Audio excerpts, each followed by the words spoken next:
씨는 골프째 휘두를 기력은 있으면서 재판에 출석할 기력은 없는 것입니까? 언제까지 거짓과 위선으로 역사와 국민을 우롱할 것입니까? 5.18 민주화운동 당시 군의 헬기 사격을 부인하며 고 조비오 신부의 명예를 훼손한 혐의로 재판을 받고 있는 전두환 씨가 끝내 어제 재판에도 모습을 드러내지 않았습니다. 전두환 씨는 그간 알츠하이머 투병을 이유로 재판에 불출석해왔으나 투병 주장은 뻔뻔한 거짓말일 뿐입니다. 지난주 전두환 씨가 멀쩡하게 골프를 즐기는 모습을 온 국민이 목도했습니다. 의사 표현에도 전혀 문제가 없었습니다. 학살의 책임을 묻는 질문에 전 씨는 태연하게 자신을 변호했습니다. 그 변호 이제 법정 가서 하십시오. 전두환 씨가 설 곳은 골프장이 아니라 법정입니다. 한편 어제 국회 행정안전위원회에 출석한 민감용 경찰청장은 답변을 통해 지난주 전두환 씨가 골프를 즐기던 당일 4명의 경찰 인력이 경호에 나선 사실을 밝혔습니다. 헌법을 유린한 학살의 주범, 법 위에 군림하며 추징금과 세금도 제대로 내지 않은 자에게 제공되고 있는 경찰 경호를 납득할 국민은 없습니다. 더는 용납될 수 없습니다. 경찰 경호는 즉각 중단되어야 합니다. 무엇보다 사법권을 비웃으며 법 위에 군림하고 사실상 치해복권을 누리는 전두환 씨에 대하여 이제는 강제 구인 등 단호한 조치로 법의 준엄함을 보여주어야 합니다. 다음은 아베 정부의 위안부 관련 발언에 대한 더불어민주당의 입장입니다. 아베 정부의 일본군 위안부 역사 가리기 지울수록 번질 것이다. 성노예라는 표현은 사실에 반함으로 사용해서는 안 된다. 이 점은 2015년 합의 때 한국 측도 확인했으며 이 합의서에서도 일절 사용되지 않았다. 아베 정부가 2019년 외교청서에 사실과 전혀 다른 내용을 담았습니다. 새 이란 즉위 이후에도 일본의 우경화를 이어가겠다는 야욕을 또 한 번 드러내며 여론전에 일본군 위안부를 이용한 것입니다. 우리나라뿐만 아니라 필리핀, 네덜란드 등 세계 많은 국가의 여성인권을 유린한 전범 국가로 한치의 반성 없이 과거를 덮고 역사를 조작하려는 아베 정부의 강한 유감을 표하지 않을 수 없습니다. 박근혜 정부가 맺었던 2015년 합의에 성노예 표현에 대한 합의 내용은 들어있지 않았습니다. 물론 한국 정부는 성노예가 틀린 표현이라는데 동의해준 바는 없습니다. 절대 없습니다. 이는 문재인 정부 출범 후 TF를 통해서도 이미 검증한 것입니다. 더불어민주당은 문재인 정부와 함께 아베 정부의 반성 없는 위안부 역사 왜곡 행위에 강력하게 맞서 나갈 것입니다. 아베 정부는 UN 보고서에서도 인정되고 있는 일본군 위안부 성노예 문제를 덮으려는 시도를 즉각 멈추고 하루라도 빨리 전 세계에 퍼져 있는 위안부 피해자들 앞에 사죄해야 할 것입니다. 아베 정부의 일본군 위안부 역사 가리기 지우려 할수록 번질 것입니다. 깨닫기 바랍니다. 다음은 오늘부터 진행되는 문체부 감사 관련한 더불어민주당의 입장입니다. 나경원 원내대표 모녀의 세습 의혹 문체부 감사, 국민 의혹 해소에 최선을 다해야 한다. 문체부가 오늘부터 자유한국당 나경원 원내대표의 스페셜 올림픽 코리아 세습 의혹과 관련한 감사에 들어갑니다. 늦었지만 다행입니다. 지난 국정감사에서 나경원 원내대표가 스페셜 올림픽 코리아의 회장과 명예회장을 역임하며 자신의 딸을 이사직에 무임승차시킨 세습 의혹이 드러나 국민의 공분을 산 바 있습니다. 국민들이 공분한 이유는 제1야당의 원내대표가 특권을 남용해 반칙을 일삼고 갑질까지 자행해가며 제밥그릇 챙기기에만 몰두했다는 사실입니다. 더욱 분노하고 있는 것은 정작 사과해야 될 당사자가 정치공세이고 물타기라고 주장하며 어물쩍 넘어가려 했던 사실입니다. 나경원 원내대표는 지금이라도 제기되는 의혹에 대해 소상히 밝혀야 할 것입니다. 때마침 지난 8일 검찰이 나 원내대표의 자녀들에 대한 인턴 특혜, 부정 입학 등의 의혹과 관련한 수사를 시작했습니다. 고발장을 접수한 지 무려 54일 만의 일입니다. 늦어진 검찰 수사는 야당 원내대표에 대한 또 다른 특혜라는 비판이 제기되어 왔습니다.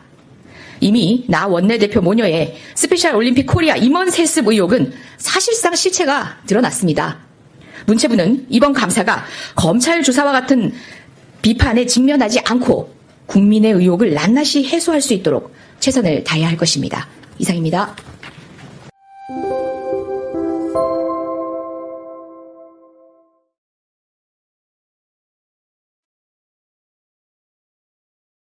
네, 자유한국당 나경원 원내대표 자녀의 입시 의혹 수사가 본격화하고 있습니다. 검찰이 어제 나 원내대표를 고발한 시민단체 관계자를 불러 첫 조사를 진행했습니다. 한편 조국 전 법무부 장관의 부인 정경심 교수의 구속기한을 이틀 남겨두고 사실상 검찰 조사가 마무리됐습니다. 전문가와 관련 내용 짚어보겠습니다. 김영주 변호사 어서 오세요. 어서 오십시오. 안녕하세요. 네, 한국당 나경원 원내대표의 아들과 딸이 각각 미국 예일대 그리고 성신여대 입시를 치르는 과정에서 이른바 엄마 찬스를 썼다라는 내용으로 이제 시민단체가 고발을 하는 건데 구체적으로 좀 혐의점을 짚어주시죠. 네, 일단 아들의 경우에는 2014년에 미국에서 고등학교에 재학 중이었습니다. 그런데 서울대 의대 연구실의 인턴으로 일을 했는데요. 그리고 미국 학술대에서 발표한 연구 포스터에 제1저자로 등재가 되었습니다. 그리고 이것을 이용했는지 어땠는지는 이제 확인되지는 않은 바인데, 그리고 이듬해 2016년도에 이제 예일대 화학과에 입학을 했습니다. 그렇다라고 하면 우리가 지금 굉장히 좀 집중하고 있는 그 사건과 굉장히 좀 맥이 닿아 있는 부분이 있고요. 또 이제 고등학생이 어떻게 이제 그 당시에 유일한 고등학생이었다고 하거든요. 고등학생이 어떻게 이렇게 서울대 인턴으로 일을 할 수 있었는지 여부에 대해서 좀 밝혀져야 할 것으로 보이고요. 이제 딸의 경우에는 2011년도에 대입 면접과 관련한 혐의입니다. 당시 2012학년도 대학 입시 요강에서 당초 계획에는 없었던 특수교육 대상자 전형이라는 것이 생겼고, 이제 나경원 원내대표의 딸이 이 전형에서 면접에서 거의 만점에 가까운 점수를 받아 대학에 입학을 했다는 그런 의혹이 있었습니다.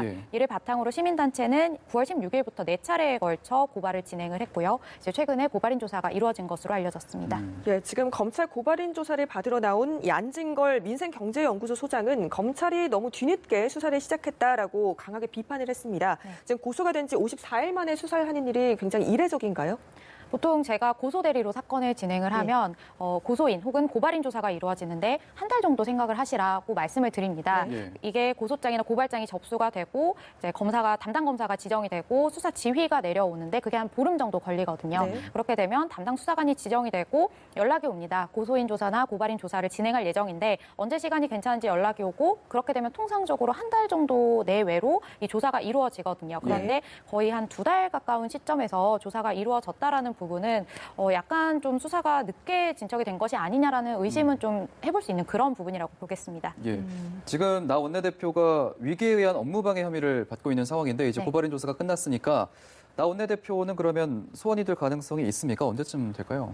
수사 절차상 당연히 소환이 될 수밖에 없고요. 아무래도 좀 관련해서 의혹들이 오랜 시간 좀 있어 왔고, 또 다른 사건으로도 계속해서 조사가 이루어지고 있는 상황이기 때문에 나경원 원내대표의 경우도 이런 의혹이 있다면, 그리고 더군다나 고발장이 접수된 상황이기 때문에 피고발인으로서 조사가 되는 것은 당연한 수순으로 보이고요. 다만 이제 고발인 조사가 진행되고 나면 피고발인 조사도 곧이어서 이제 이루어지는 것이 통상적이기 때문에 늦어도 한 달 내에는 이러한 조사가 이루어져야 할 것으로 보입니다. 네, 그런데 정경심 교수의 경우에는 또 어제 검찰에 출석을 했습니다. 오늘 11일이 지금 구속 만기이기 때문에 기소 전 사실상 마무리 조사라고 봐도 좋을 것 같은데, 지금까지의 검찰 수사가 어느 정도로 진척이 있었을까요? 지금 크게 3가지의 혐의점입니다. 증거인멸 관련한 혐의가 있고, 입시 부정 관련한 혐의, 그리고 사모펀드 의혹인데요. 지금 구속 상태에서 연이은 소환으로 계속해서 조사가 이루어졌던 것으로 보이고요.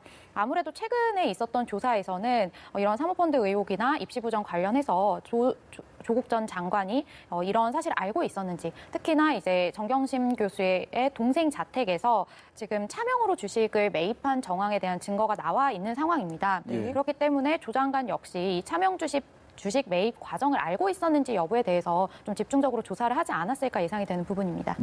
그간에 이제 정 교수가 건강 문제 등을 이유로 하면서 검찰 출석 요구에 응하지 않았던 경우도 있었고 조사를 거부했던 이례적인 경우도 있었는데, 이렇게 보면은 좀 지연 전략이다 좀 이렇게 분석을 해봐야 될까요? 이게 전략이라고 하는 게 조금 용어에 있어서는 조심스러운 부분은 있습니다. 지금 이 상황에서 검찰이 정경심 교수에 대해서 좀 수사를 강하게 하고 있는 상황이고, 그렇다라고 하면은 당연히 피의자 입장에서는 이런 상황이 좋지는 않습니다. 그렇기 때문에 더군다나 지금 자신의 건강상의 이슈가 있는 상황이고 어느 정도 협조적으로 응할 수도 있지만 자신의 신체나 체력적으로 허용이 되지 않는 상황에서까지 자신에게 적대적인 검찰에게 협조적으로 응해야 할 의무는 없거든요. 당연히 이제 피고인이나 피의자의 방어권이 있기 때문에 제가 볼 때는 방어권을 충분히 행사한 것으로 좀 봐야 하지 않을까, 그런 생각이 듭니다. 그럼 일종의 지연 전략으로 볼 수 있다라고 생각을 하시는 건가요?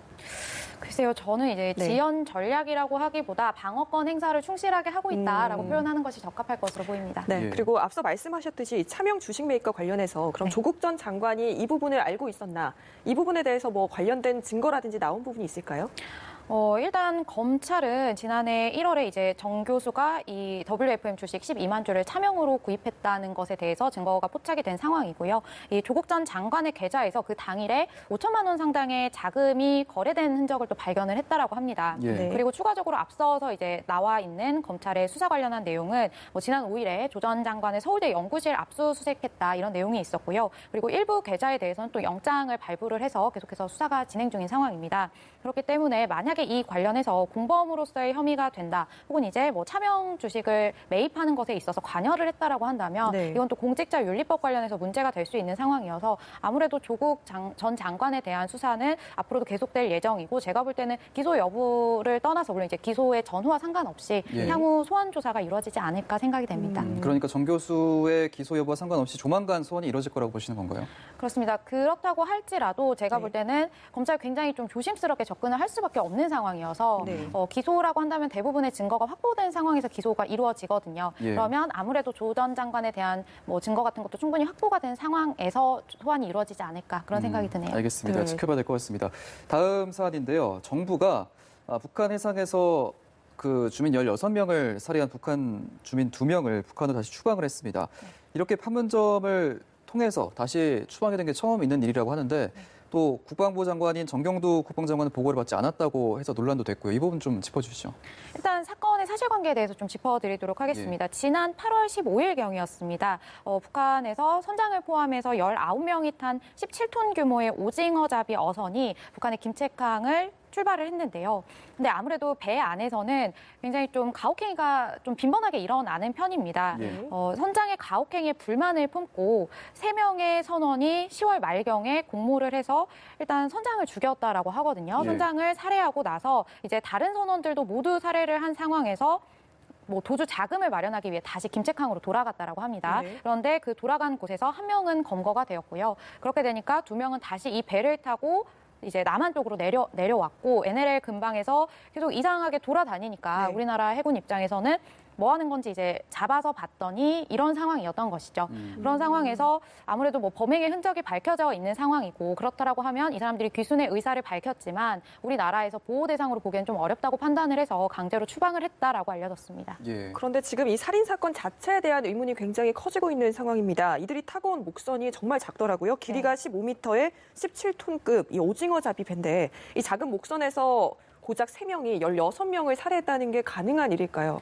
네, 그래서 굉장히 지금 수법이나 이런 것에 있어서 엽기적이다라고 이야기가 네. 나오고 있는 상황인데요. 예. 일단 선장은 자고 있을 때 이 3명이 같이 공모를 해서 어떤 식으로 살해를 했다라고 합니다. 뭐 자고 있는 상황이고 3명이 공모를 했다라고 하면 이것은 뭐 충분히 가능성은 있어 보이는데 네. 나머지 선원들의 경우에는 밤이기 때문에 불침번을 서지 않습니까? 네. 이제 불침번을 서야 한다라고 해서 한 명씩 이제 불러내서 차례대로 이제 살해를 했다라고 하거든요. 이게 이제 하룻밤새에 거의 일어난 상황이라고 네. 하는데, 그렇기 때문에 굉장히 좀 엽기적이고 잔혹한 살인이었다라고 좀 평가를 받고 있는 그런 상황입니다. 예, 지금 보면은 이제 당시 목선에 시신이나 살해 도구가 발견이 되지 않았고 16명을 살해한 것 치고는 그 2명의 차림새가 좀 깔끔한 편이었다고 하는데 이 부분도 좀 흥미로운 부분인 것 같아요.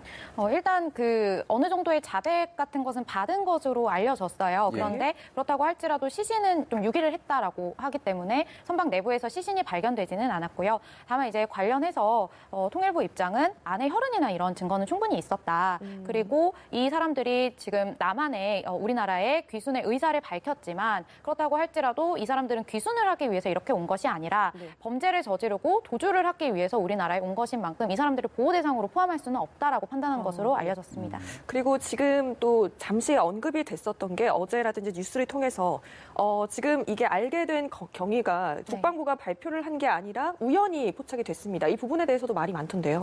네, 일단 뭐 문자 메시지 같은 게 어떻게 유출이 되어서 이거를 급하게 좀 정부에서 알린 것이 아니냐 이런 네. 의혹이 있는 것으로 알려졌습니다. 예. 그런데 관련해서도 통일부 입장은 이런 경우 보통은 사건이 끝나고 나서 발표를 하는 것이 내부적으로 정해진 순서이기 때문에 자신들은 이것에 밝히는 과정에 있어서는 문제가 없었다라고 알려졌습니다.